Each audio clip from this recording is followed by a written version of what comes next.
Vous écoutez WBCQ, diffusant la radio World's Last Chance depuis Monticello, Maine, USA.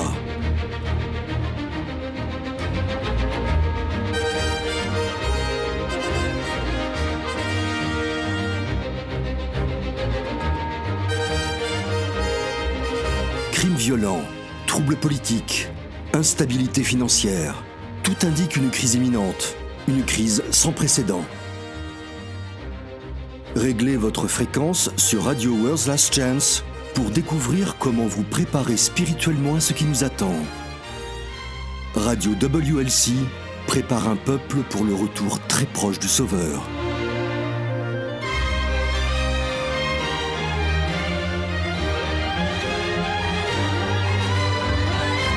Personne ne choisit délibérément ou consciemment de croire un mensonge. Mais parfois, nous croyons à l'erreur sans même nous en rendre compte.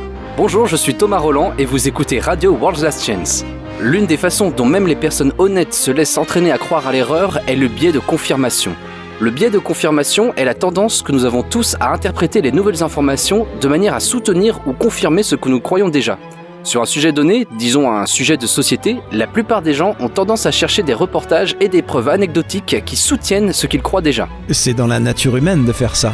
Dans les années 1960, des expériences psychologiques ont été réalisées qui ont suggéré que les gens étaient biaisés lorsqu'il s'agit de confirmer ce qu'ils croient déjà. C'est la vérité. Je me suis heurté à ce problème à plusieurs reprises. Je sais que toi aussi, Jean, lorsqu'on partage une nouvelle vérité ou idée biblique par exemple. Si cela remet en question les croyances déjà existantes de la personne, elle ne sera pas ouverte à cette nouvelle idée.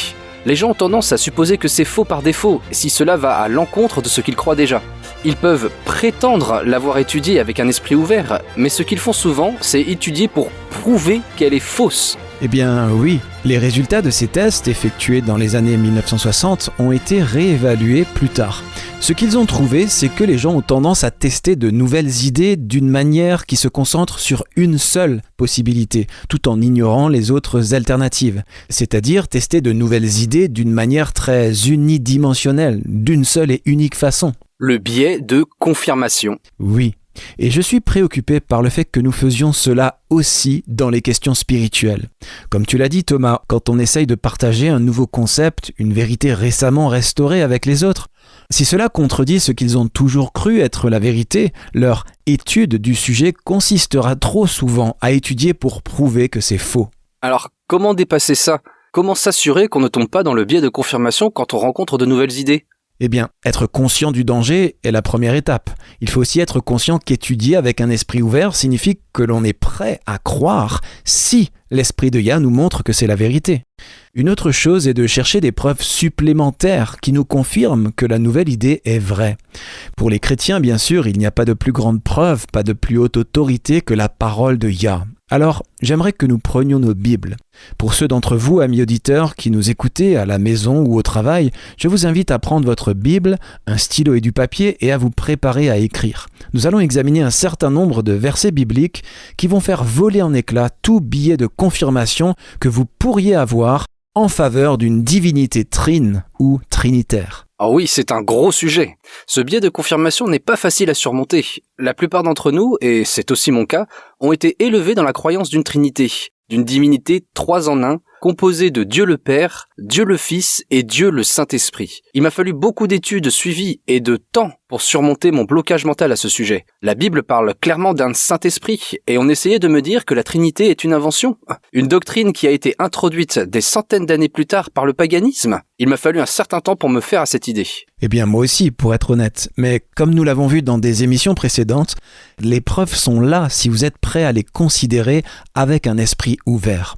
L'Écriture ne soutient tout simplement pas la nature d'un Dieu 3 en 1. Et le passage biblique le plus fréquemment cité pour prouver une trinité, 1 Jean 5 versets 7 et 8, est bien connu pour avoir été ajouté au texte original plus de 1000 ans après Christ. C'est vrai.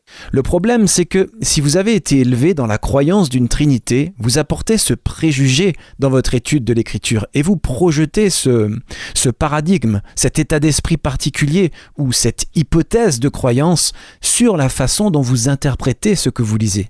Maintenant, la doctrine de la Trinité dit que Dieu le Père, Dieu le Fils et Dieu le Saint-Esprit sont tous les mêmes, ou qu'ils sont tous le même Dieu, qu'ils sont un dans leur but, un dans leur essence. C'est ça, un seul Dieu existant en trois êtres coégaux, coéternels ou consubstantiels. C'est la définition de la Trinité, et c'est cette compréhension qui est projetée sur l'Écriture pour prouver cette croyance. Donc, aujourd'hui, ce que j'aimerais que nous fassions, c'est prendre cette définition de la Trinité, trois êtres coégaux, coéternels, consubstantiels, tous coexistants en tant qu'un seul, et comparer ce concept avec ce que les Écritures disent de Yahweh et Yahushua.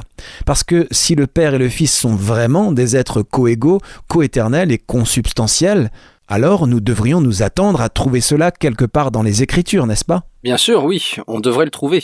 Très bien. Alors, prenons nos Bibles et tournons-nous d'abord vers 1 Timothée chapitre 1, verset 17. Nous avons ici une excellente définition de la divinité. Donc, si la doctrine de la Trinité est vraie, alors le Père et le Fils doivent tous deux être divins, n'est-ce pas ? Oui.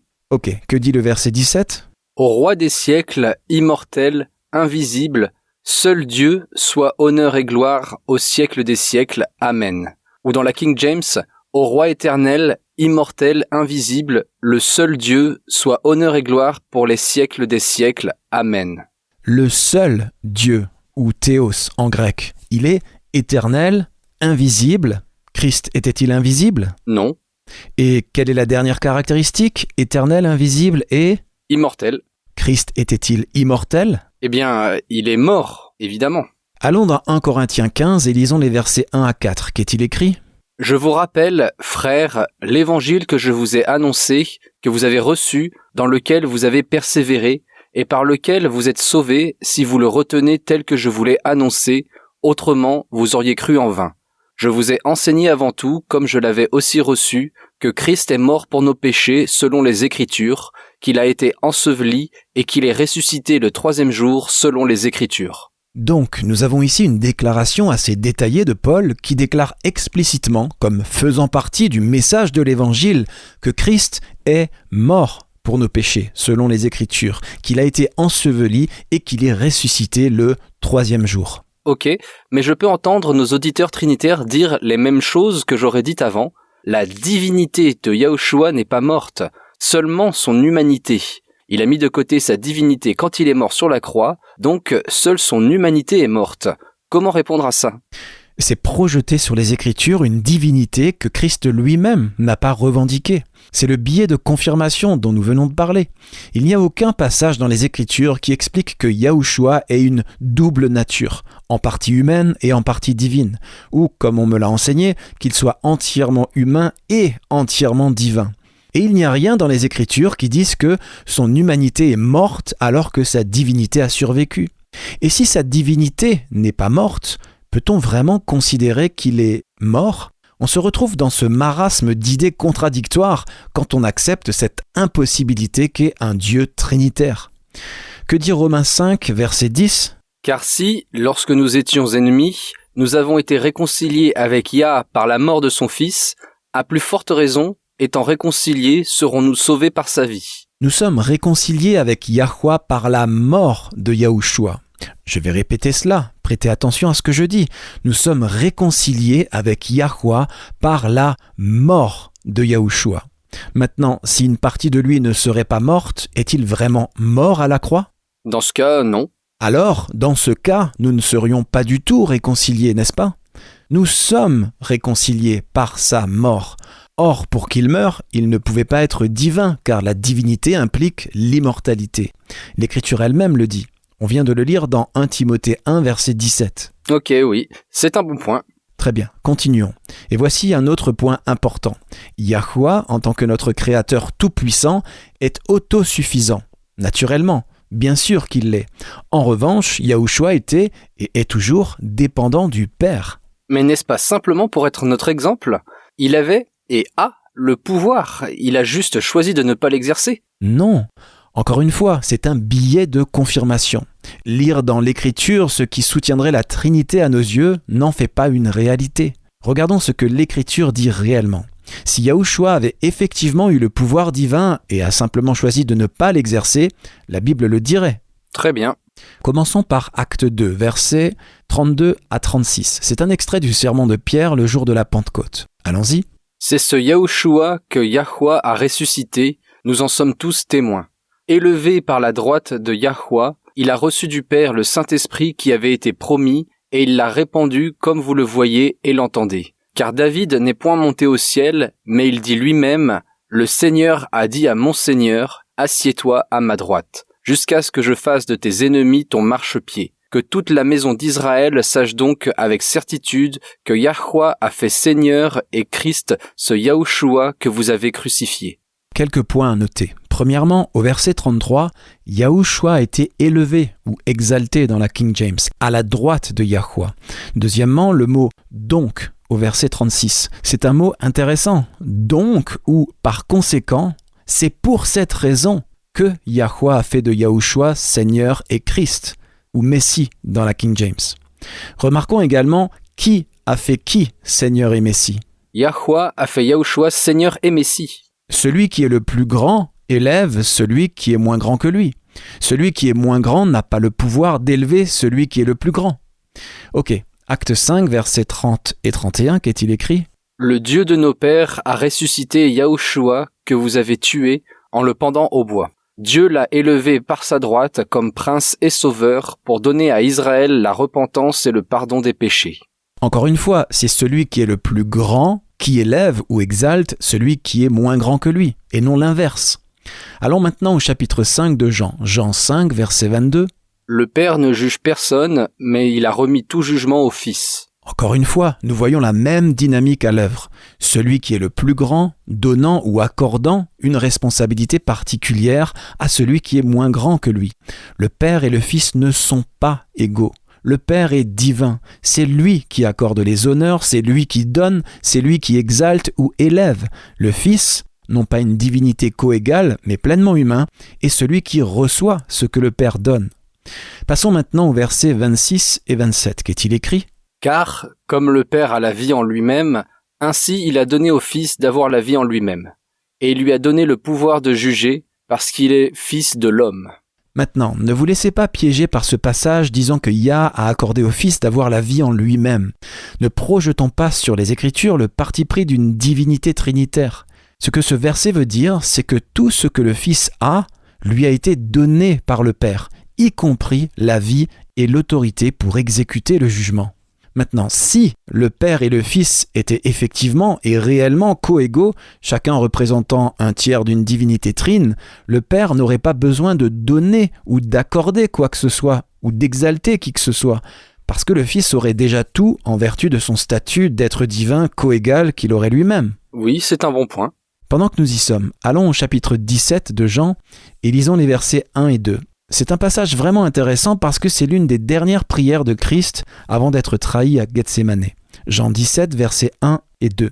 Yahushua leva les yeux au ciel et dit « Père, l'heure est venue. Glorifie ton Fils afin que ton Fils te glorifie, selon que tu lui as donné pouvoir sur toute chair, afin qu'il accorde la vie éternelle à tous ceux que tu lui as donnés. » Le premier Adam a reçu la domination sur toute la terre, les animaux, les poissons, les oiseaux.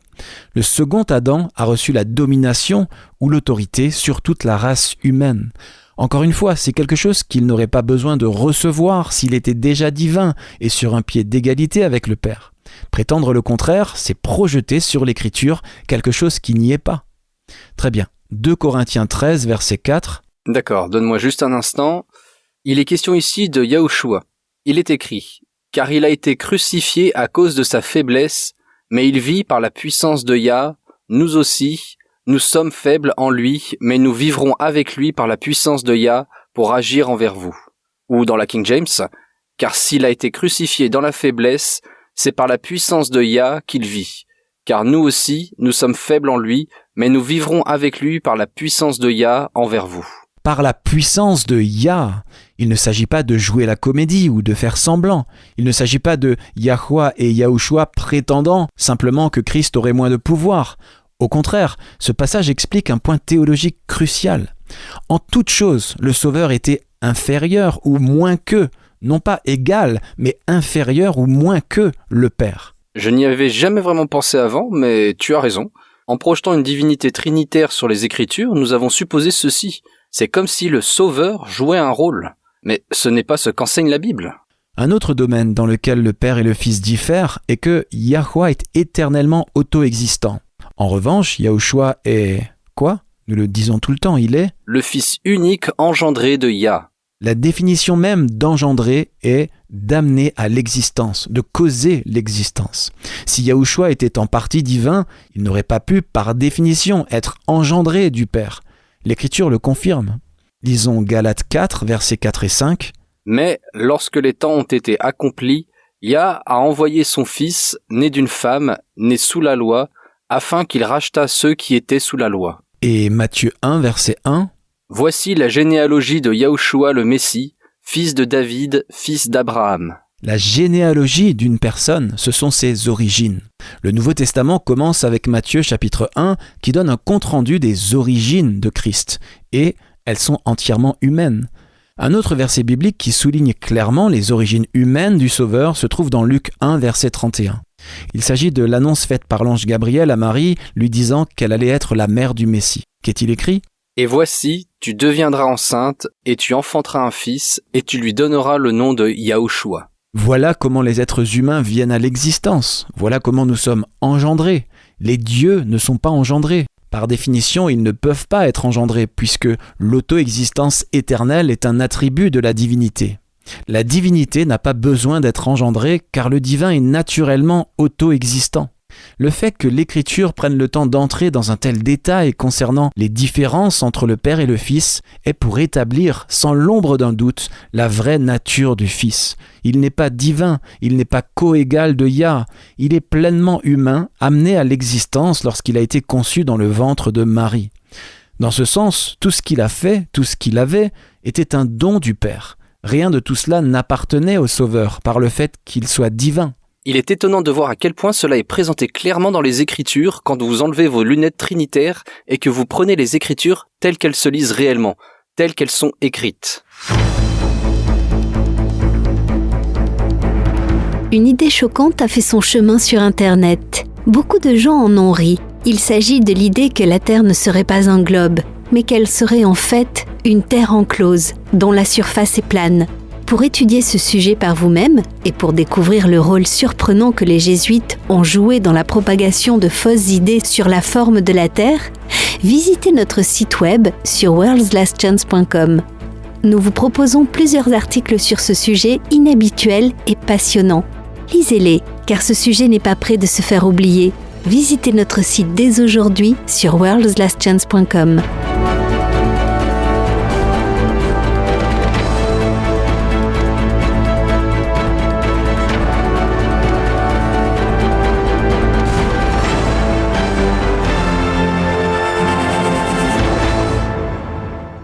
Je n'ai jamais pris le temps de m'asseoir un moment pour étudier et comparer toutes les différences entre Yahuwah et Yahushua, mais quand vous le faites, une fois que vous enlevez le filtre trinitaire que nous avons longtemps utilisé pour interpréter les Écritures, il est étonnant de voir à quel point ils sont différents. Je ne l'avais jamais vraiment remarqué auparavant. Aucun d'entre nous ne l'avait remarqué, mais il est clair qu'ils ne sont pas tous les deux coégaux, coéternels, membres consubstantiels d'une divinité mystique. Une autre différence qui, encore une fois, quand on y réfléchit, est assez profonde, c'est que Yahuwah est invisible, mais que Yahushua ne l'est pas. Jean 1, verset 18 déclare « Personne n'a jamais vu Yahuwah. Le Fils unique qui est dans le sein du Père est celui qui l'a fait connaître. » Maintenant, prenons cette déclaration claire. Personne n'a jamais vu Yahuwah. Et comparons-la avec Jean 1, verset 14, 4 versets plus tôt. Qu'est-il écrit ? Et la parole, c'est Christ. Et la parole a été faite chair, et elle a habité parmi nous, pleine de grâce et de vérité, et nous avons contemplé sa gloire, une gloire comme la gloire du Fils unique venu du Père. Ou dans la King James, et la parole a été faite chair et a habité parmi nous, et nous avons contemplé sa gloire, la gloire comme celle du seul enfant du Père, pleine de grâce et de vérité. Il y a une grande différence de personne n'a vu le Père à nous avons contemplé sa gloire, la gloire comme celle du seul enfant du Père. Il y a un grand contraste ici. Paul dit la même chose. Allons dans 1 Timothée 1 et lisons le verset 17. Il est écrit : Au roi des siècles, immortel, invisible, seul Dieu, soit honneur et gloire au siècle des siècles. Amen. Immortel, quelque chose que Christ non seulement n'était pas, mais ne pouvait pas être, et à la fois mourir pour nos péchés. Et invisible, encore une fois, quelque chose que Christ n'était pas et ne pouvait pas être, et à la fois remplir sa mission de nous révéler le Père. Ça me rappelle un autre passage de l'Écriture, Exode 33, quand Moïse a demandé à Yahweh « Fais-moi voir ta gloire ». Le Père lui a répondu qu'il ne pouvait pas voir sa face parce que, et il l'explique clairement, « Tu ne pourras pas voir ma face car l'homme ne peut me voir et vivre ». Comment pouvons-nous dire que Yahushua est de la même essence divine que le Père alors que, clairement, son visage a été vu? Et on ne peut pas argumenter que c'était son moi préincarné qui ne pouvait être vu, parce que ceux qui enseignent que l'ange de l'Alliance était Christ préincarné admettent que l'ange de l'Alliance a été vu par des yeux humains pécheurs.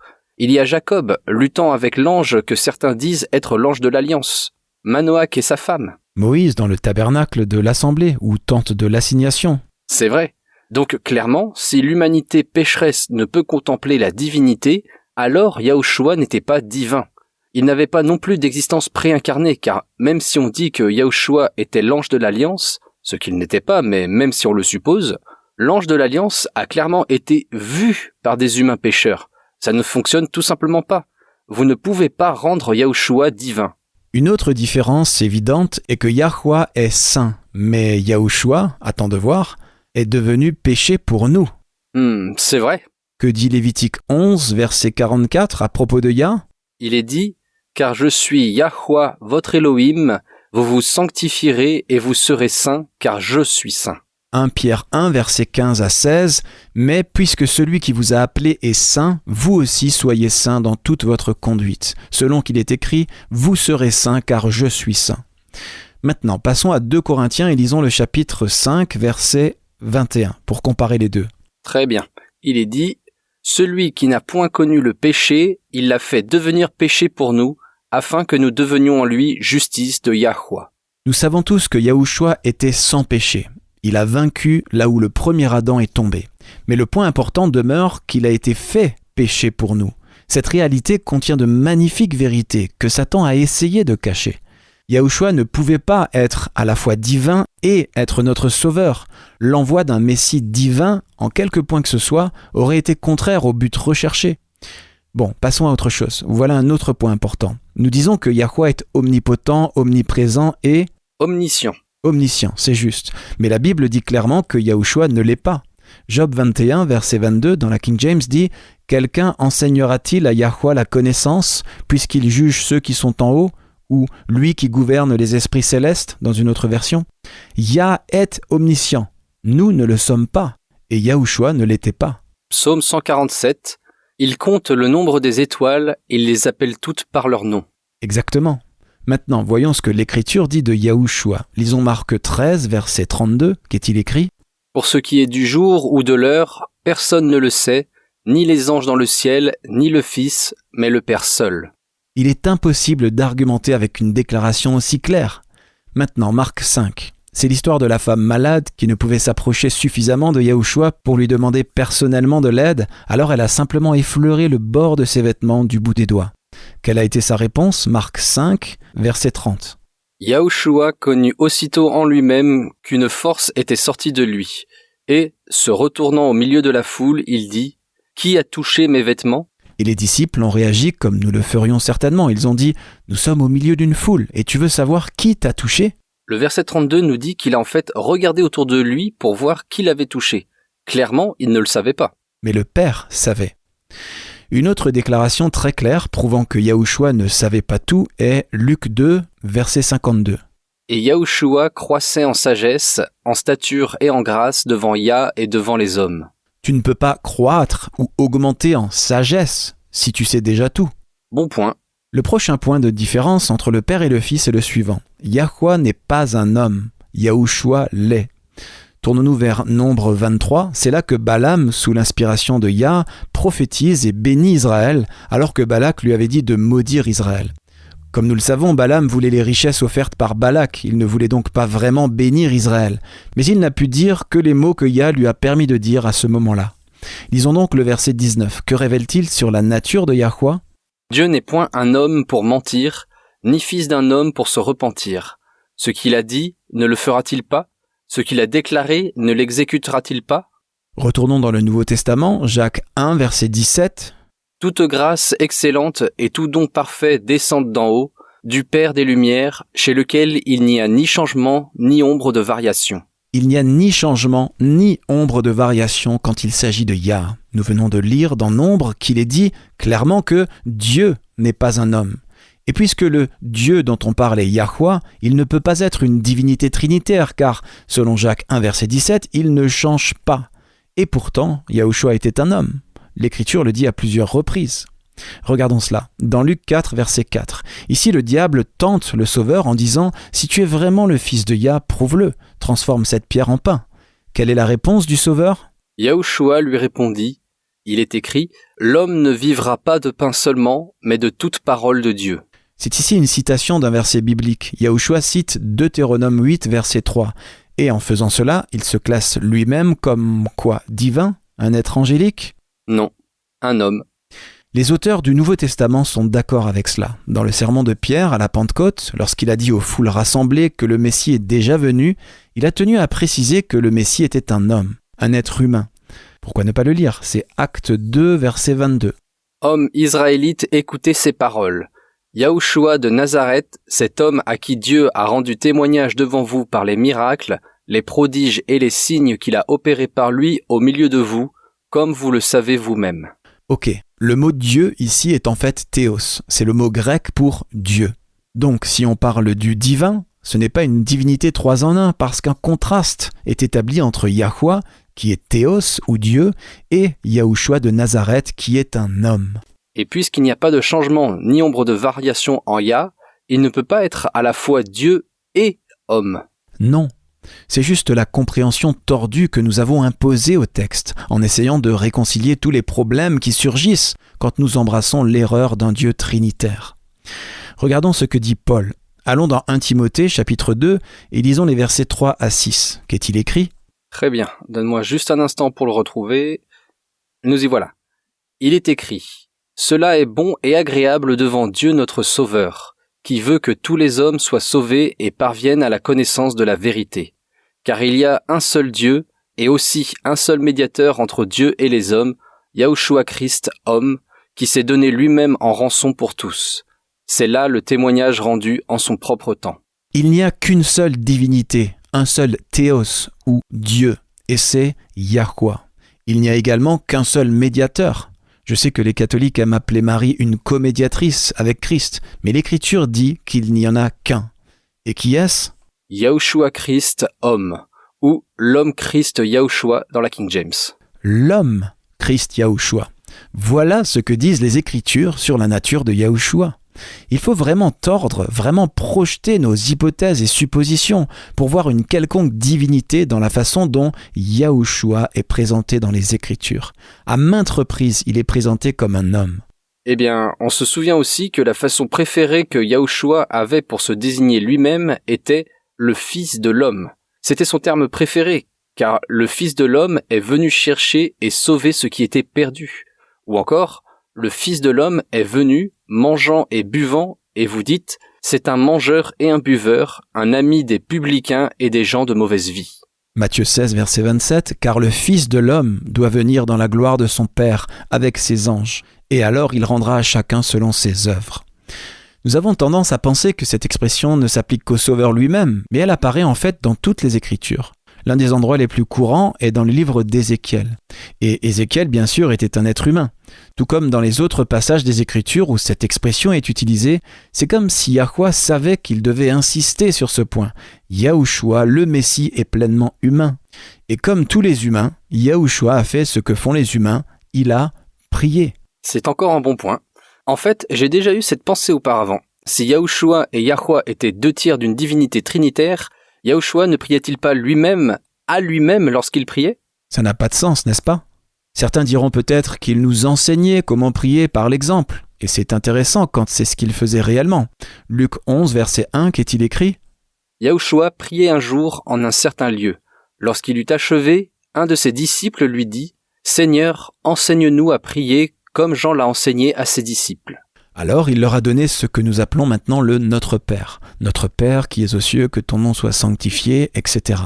Mais que faisait-il quand les disciples lui ont demandé de leur apprendre à prier ? Il venait de prier. C'est une chose supplémentaire qui distingue Yahushua comme étant différent de Yahweh. Il prie. Yahweh, l'unique divinité toute puissante et immuable, ne prie pas. Cela reviendrait à se parler à lui-même. Mais Yahushua prie. Lisons ce que Hébreux 5, verset 7 a à dire sur la vie de prière de Yahushua. Hébreux 5, verset 7. C'est lui qui, dans les jours de sa chair, ayant présenté avec de grands cris et avec des larmes des prières et des supplications à celui qui pouvait le sauver de la mort, et ayant été exaucé à cause de sa piété. Il s'agit du jardin de Gethsémané. Regardons cela rapidement, c'est dans Matthieu 26. Nous y voilà. Ça commence au verset 36. Là-dessus, Yahushua alla avec eux dans un lieu appelé Gethsémané, et il dit aux disciples, « Asseyez-vous ici, pendant que je m'éloignerai pour prier. » Il prit avec lui Pierre et les 2 fils de Zébédée, et il commença à éprouver de la tristesse et des angoisses. Il leur dit alors, « Mon âme est triste jusqu'à la mort. Restez ici et veillez avec moi. » Puis, ayant fait quelques pas en avant, il se jeta sur sa face et pria ainsi. « Mon Père, s'il est possible que cette coupe s'éloigne de moi. Toutefois, non pas ce que je veux, mais ce que tu veux. » Ce n'est pas de la comédie, il ne joue pas un rôle. Yahushua n'a pas fait semblant, il souffrait vraiment alors que le poids des péchés du monde pesait sur lui. De même pour sa prière lorsqu'il était sur la croix. Au chapitre suivant, Matthieu 27, verset 46. Et vers la 9e heure, Yahushua s'écria d'une voix forte. « Élie, Élie, lama sabachthani » c'est-à-dire « Mon Dieu, pourquoi m'as-tu abandonné ?» C'était une prière très réelle, très désespérée, arrachée au cœur brisé d'un homme mourant. Et dire le contraire, ce serait diminuer ce qu'il a traversé. Dans la même ligne, en parlant de ne pas diminuer ce que Yahushua a traversé pour nous, voici une autre différence. Yahweh ne peut pas être tenté, et pourtant Yahushua l'a été. Donne-moi juste un instant pour le retrouver. Ok, c'est parti. Jacques 1, verset 13. Écoutez ceci. Que personne, lorsqu'il est tenté, ne dise « C'est Dieu qui me tente », car Dieu ne peut être tenté par le mal, et il ne tente lui-même personne. Maintenant, avec ce fait fermement en tête, que Yahweh ne peut pas être tenté, lisons Luc 4, versets 1 et 2.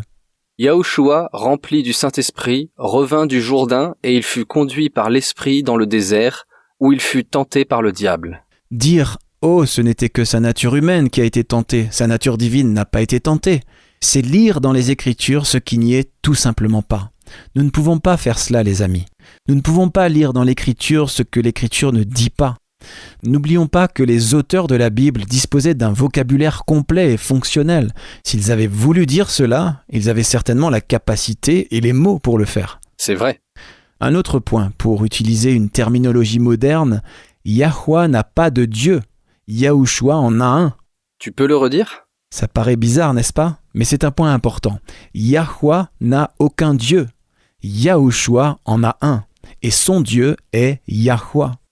C'est ce qui est dit dans le récit de la résurrection de Yahushua. Marie de Magdala était si heureuse de le voir qu'elle s'est approchée pour le toucher. Que lui a-t-il dit ? Il a dit « Ne me touche pas, car je ne suis pas encore monté vers le Père. Mais va trouver mes frères et dis-leur que je monte vers mon Père et votre Père, vers mon Dieu et votre Dieu. » C'était une chose très gracieuse de dire, en incluant tous les croyants, je crois, dans cette déclaration « Mon Père et votre Père, et mon Dieu et votre Dieu ».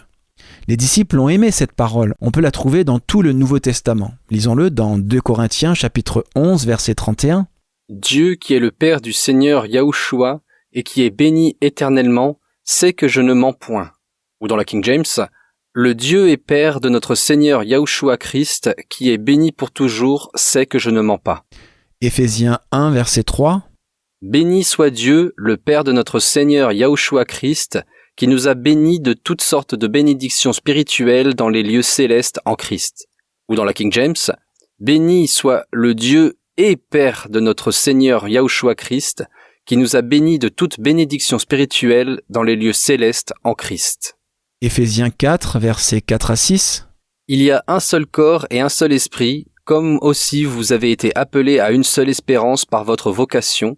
Il y a un seul Seigneur, une seule foi, un seul baptême, un seul Dieu et Père de tous, qui est au-dessus de tous, et parmi tous, et en tous.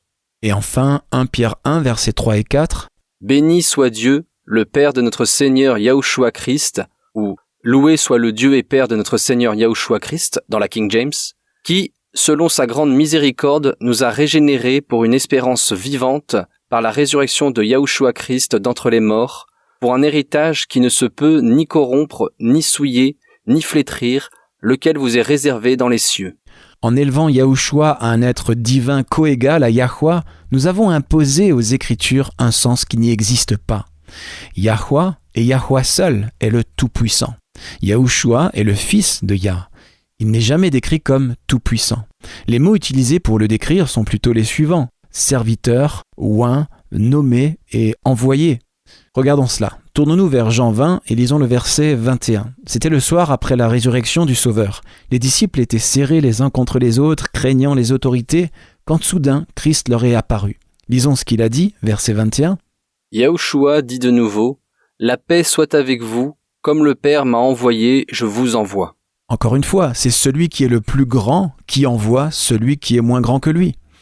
Yahweh est le plus grand. C'est lui qui a envoyé Yahushua. Allons maintenant dans Luc 4 et lisons les versets 18 et 19. C'était vers le début du ministère public du Sauveur. Il était retourné à Nazareth et avait été invité à faire la lecture durant le sabbat. Il a choisi un passage d'Ésaïe qui prophétisait son ministère. Les versets 18 et 19 citent cette prophétie. « L'Esprit de Yahweh est sur moi, parce qu'il m'a oint pour annoncer une bonne nouvelle aux pauvres. Il m'a envoyé pour guérir ceux qui ont le cœur brisé, pour proclamer aux captifs la délivrance et aux aveugles le recouvrement de la vue, pour renvoyer libres les opprimés, pour publier une année de grâce de Yahweh. » Très bien. Maintenant, lisons Matthieu 12, verset 18. « Voici mon serviteur que j'ai choisi, mon bien-aimé en qui mon âme a pris plaisir. Je mettrai mon esprit sur lui et il annoncera la justice aux nations. » Yahushua est différent de Yahweh, en ce sens que Yahweh n'est jamais désigné comme un serviteur. Pour terminer, j'aimerais que nous lisions 1 Corinthiens 15, versets 20 à 28. Et pendant que tu le lis, j'aimerais que nous notions la façon dont Yahushua est décrit, et que nous nous demandions si cette description serait possible si Yahushua était vraiment divin, ou si elle est seulement possible parce qu'il est humain. Tu y es? Allons-y. 1 Corinthiens 15, versets 20 à 28. « Mais maintenant, Christ est ressuscité des morts, il est les prémices de ceux qui sont morts. Car, puisque la mort est venue par un homme, c'est aussi par un homme qu'est venue la résurrection des morts. Et comme tous meurent en Adam, de même aussi tous revivront en Christ. Mais chacun en son rang. Christ comme prémisse, puis ceux qui appartiennent à Christ lors de son avènement. Ensuite viendra la fin, quand il remettra le royaume à celui qui est Dieu et Père, après avoir détruit toute domination, toute autorité et toute puissance. Car il faut qu'il règne jusqu'à ce qu'il ait mis tous les ennemis sous ses pieds. Le dernier ennemi qui sera détruit, c'est la mort. Dieu, ou Théos, en effet, a tout mis sous ses pieds. Mais lorsqu'il dit que tout lui a été soumis, il est évident que celui qui lui a soumis toutes choses est excepté. Et lorsque toutes choses lui auront été soumises, alors le Fils lui-même sera soumis à celui qui lui a soumis toutes choses, afin que Dieu soit tout en tous. Il faut suivre l'action ici. Yahushua a été ressuscité des morts comme les prémices de tous ceux qui seront ressuscités à son retour. Lorsque la fin du péché et des pécheurs arrivera finalement, Yahushua remettra le royaume à Yahweh. Il régnera pendant le millénaire ici sur terre, mais ensuite il donnera ou rendra, il remettra le royaume au Père. Paul explique clairement que Yahweh a tout soumis à Christ. Maintenant, si Yahushua était divin, coégal de Yah, ça ne pourrait pas être une déclaration exacte, n'est-ce pas? Non. Nous avons donc ici l'une des déclarations les plus claires de l'Écriture qui efface absolument toute idée que Yahushua serait égal ou copartenaire dans la divinité avec Yahweh. Pour être le Messie, Yahushua devait être pleinement humain, et les Écritures le confirment. Nous devons vraiment cesser de projeter nos propres idées sur les Écritures et les lire telles qu'elles sont écrites. Nous verrons alors des vérités incroyables apparaître lorsque nous ferons cela.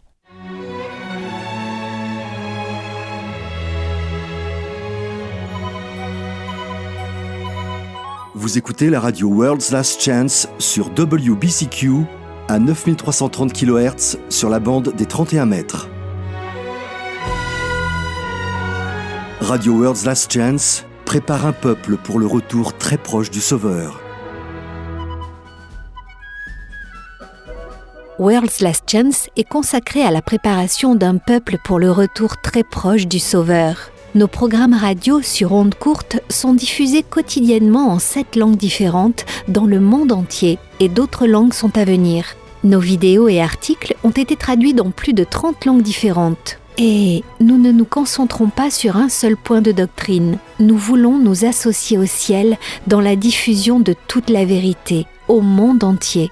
Nos articles et vidéos couvrent une variété de sujets importants pour la croissance et le développement de la marche chrétienne. Nous présentons du contenu couvrant la piété pratique pour la vie quotidienne, les croyances bibliques fondées sur la parole de Yah seul, le calendrier du Créateur et les prophéties de la fin des temps qu'il est vital de connaître. Nous traitons même divers vents de doctrines incorrectes que Satan a utilisés pour tromper des multitudes et nous démontrons à partir des Écritures pourquoi elles sont fausses et ce qu'est la vérité.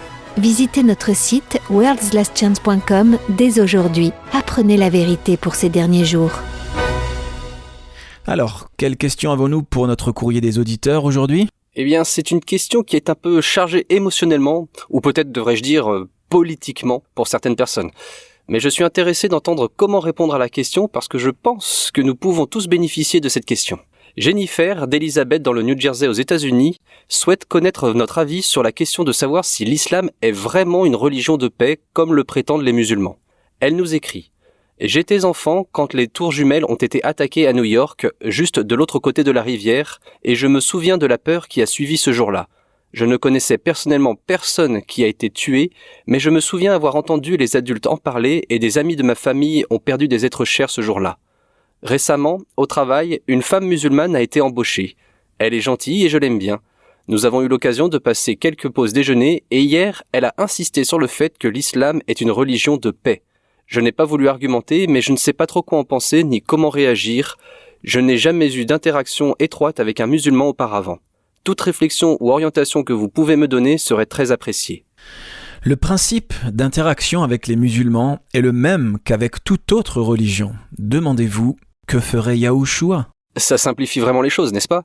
Yahushua serait bienveillant, aimant et acceptant. Il ne serait pas dénonciateur ou accusateur. Et c'est ainsi que nous devons être si nous voulons être comme Yahushua. Yahushua était aimant et acceptait tout le monde, pas seulement ses compatriotes juifs, mais aussi les Samaritains, les Romains, la femme syrophénicienne, etc. Il les traitait tous avec bonté et respect. Savais-tu que le mot islam signifie se rendre dans le sens capituler et que musulman signifie celui qui se rend pacifiquement à Dieu ? Non, je ne le savais pas. Eh bien, comme le judaïsme et le christianisme, c'est l'une des religions dites abrahamiques. Ils adorent le Dieu d'Abraham, mais ils l'appellent par un nom différent. Le mot Allah serait une contraction de Al-Illah qui partage des racines étymologiques avec El, Eloah et Elohim. Tu reconnais ces mots ? Bien sûr, ce sont des titres hébreux pour Yah. Mais j'ai entendu des gens dire que les musulmans n'adorent pas le même Dieu que toi ou moi. Eh bien, c'est comme un témoin de Jéhovah, par exemple, disant que les catholiques n'adorent pas le même Dieu que les témoins de Jéhovah. Il n'y a qu'un seul créateur, un seul être divin, et c'est Yahweh. Mais notre compréhension humaine limitée, combinée aux différentes théologies dans lesquelles nous avons été élevés, ont façonné notre vision de lui. Donc tu dis que les musulmans adorent Yahweh ? Oui, ils adorent le Dieu d'Abraham. Ce qu'il faut retenir cependant, c'est que leur compréhension de lui est façonnée par leur théologie, tout comme les Juifs voient Yahweh différemment des chrétiens, et tout comme, au sein même du christianisme, les catholiques le voient différemment des protestants. Ok, je peux voir ça. Quelqu'un qui croit que les perdus seront finalement complètement détruits dans le lac de feu verra Yahweh différemment de quelqu'un qui croit que Yahweh va brûler les perdus pour l'éternité dans les feux de l'enfer. C'est ça. Donc, la réponse à la question « L'islam est-il une religion de paix ?» est que cela dépend de l'individu. Nous devons réaliser qu'il y a beaucoup de bouleversements politiques dans le monde en ce moment et que les camps qui s'opposent ont changé. Pendant la guerre froide, c'était les communistes contre la démocratie.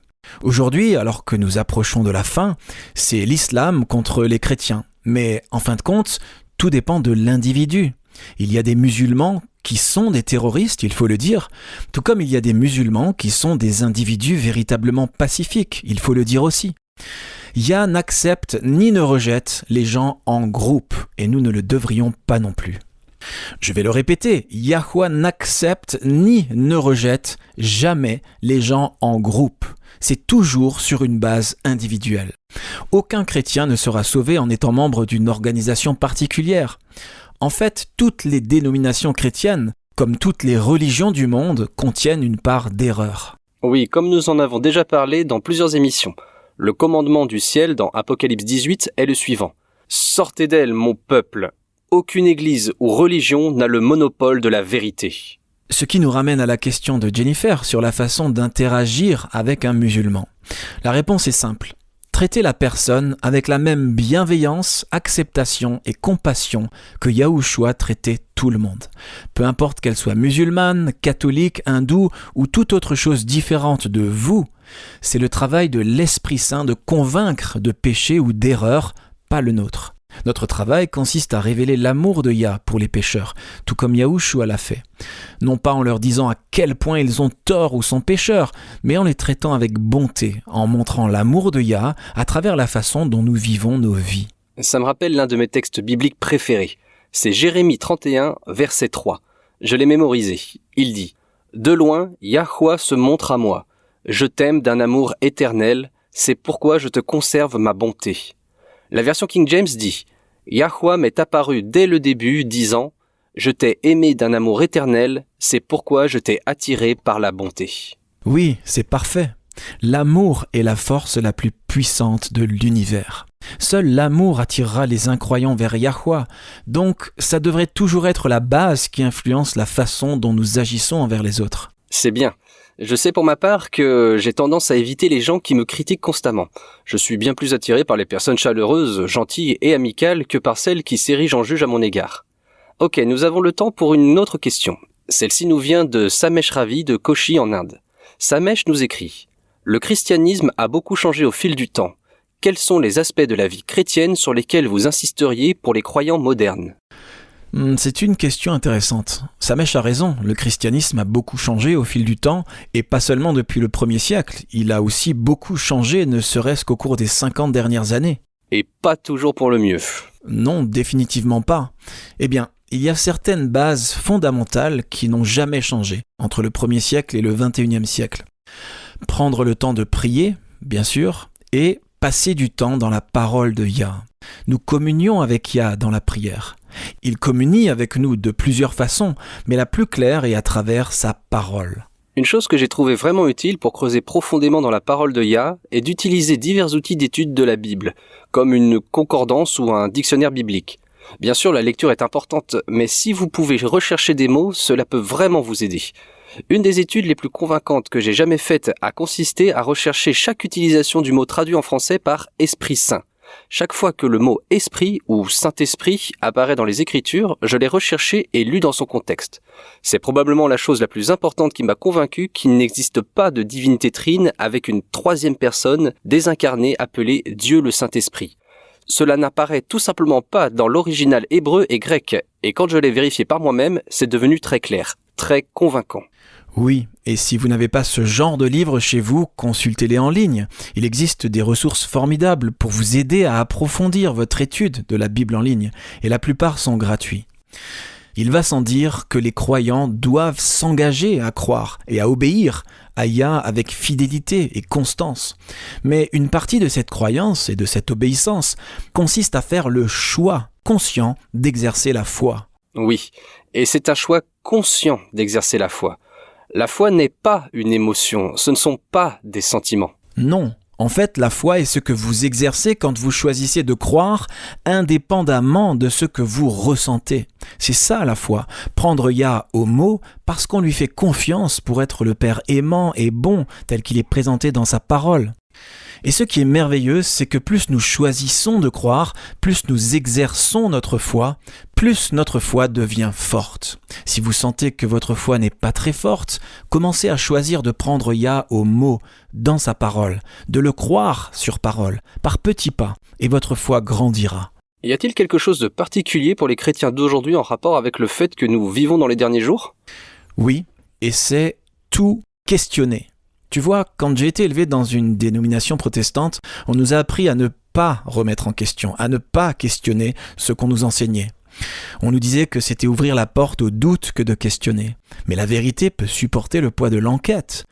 Et maintenant, alors que le ciel rétablit d'anciennes vérités qui ont été perdues, alors que Yah nous fait cadeau de révélations encore plus grandes, nous avons besoin d'être ouverts, de questionner, d'étudier pour connaître plus de vérités et pas seulement de réaffirmer ce que nous croyons déjà. Je pense que pour beaucoup de gens, l'étude de nouvelles idées suscite en eux la peur. Ils ont peur d'ouvrir la porte au doute ou d'être trompés. Personne ne veut être trompé. Bien sûr que non, mais cette peur irraisonnée vient du diable. Que dit Paul dans 2 Timothée 1 verset 7 ? Car ce n'est pas un esprit de timidité que Yahweh nous a donné, mais un esprit de force, d'amour et de sagesse.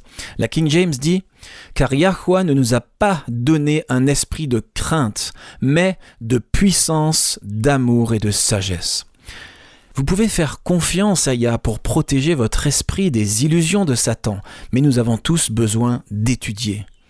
Pour terminer, tournons-nous vers Jean 16 et lisons le verset 13. Il s'agit d'un réconfort important pour toute personne qui a peur d'envisager de nouveaux concepts par crainte d'être trompé.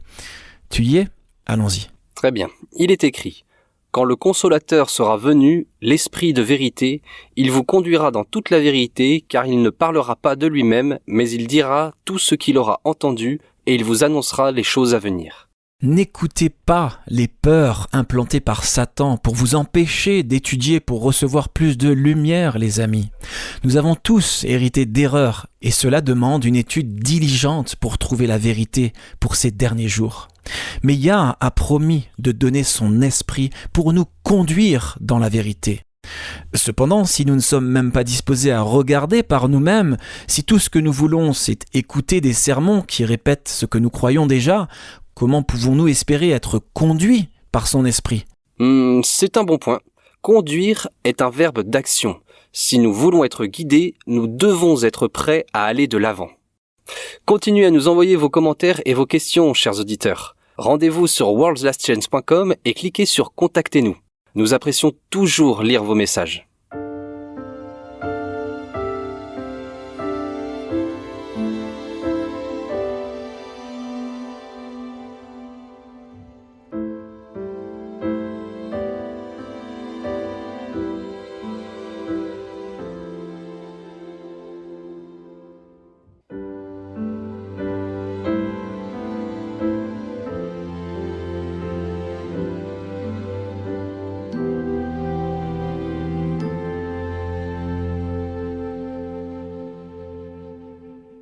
Vous écoutez Élise Blanc pour votre promesse quotidienne de la parole de Yah. Pendant les terribles jours de la Seconde Guerre mondiale, un père tenant son petit garçon par la main s'est précipité hors d'un bâtiment qui venait d'être frappé par une bombe. Dans la cour avant se trouvait un trou fait par un autre obus. L'homme savait que s'il voulait avoir une chance de survivre, il devait se mettre à l'abri le plus rapidement possible.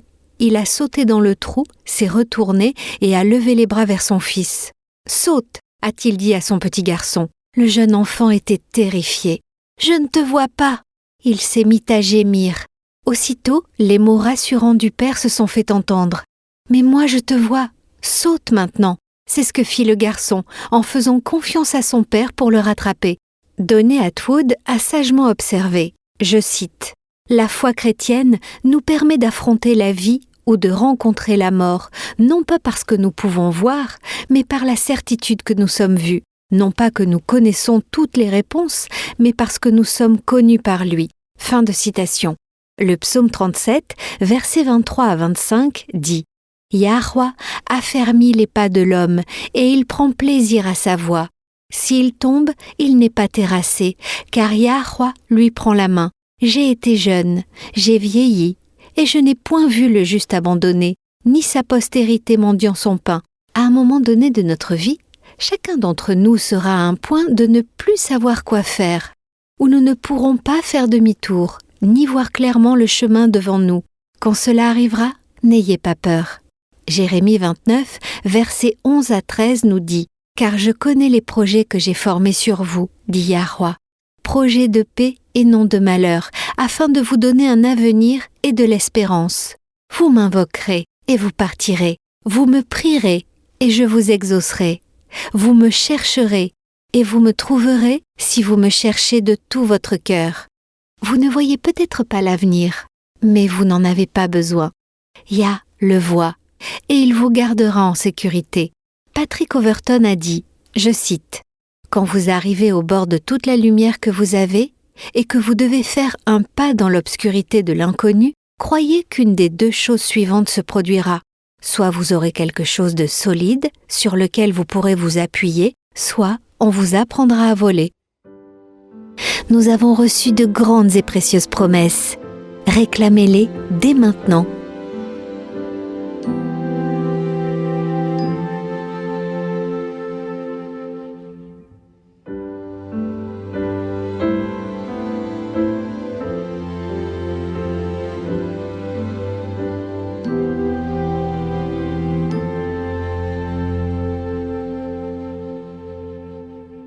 J'aimerais terminer l'émission d'aujourd'hui avec un dernier passage. C'est Jean 17, versets 1 à 3. Christ et les disciples venaient de prendre le dernier souper. Ils marchaient vers Gethsémanée où il allait être trahi.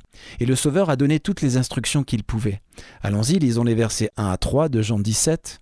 Après avoir ainsi parlé, Yahushua leva les yeux au ciel et dit « Père, l'heure est venue. Glorifie ton Fils afin que ton Fils te glorifie, selon que tu lui as donné pouvoir sur toute chair, afin qu'il accorde la vie éternelle à tous ceux que tu lui as donnés.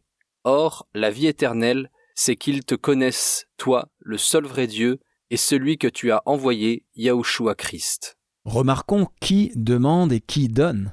Yahushua demande « Glorifie-moi pour que je puisse te glorifier. » Exactement. Et c'est Yahweh qui donne. Quelle connaissance nous apporte la vie éternelle ? La connaissance de Yahweh comme le seul vrai Dieu. Et de Yahushua qu'il a envoyé. Et la seule façon de recevoir cette connaissance vitale est d'accepter le Père et le Fils tels qu'ils sont présentés dans les Écritures. Le Tout-Puissant comme le seul vrai Dieu et le Fils pleinement humain, désigné et envoyé par le Père. Voilà la vie éternelle. Amen. Les profondeurs de beauté que l'on peut trouver dans la vérité ne sont tout simplement pas là dans les erreurs de Satan. Merci pour cette étude d'aujourd'hui. Quand on expose tout comme cela, la preuve d'un sauveur pleinement humain, qui était subordonné au Père, est tout simplement énorme. Je tiens également à vous remercier, amis auditeurs, de nous avoir écoutés. Je vous invite à nous rejoindre demain et d'ici là, souvenez-vous, Yahweh vous aime et vous pouvez compter sur lui, lui faire confiance en toute sécurité car il en est digne.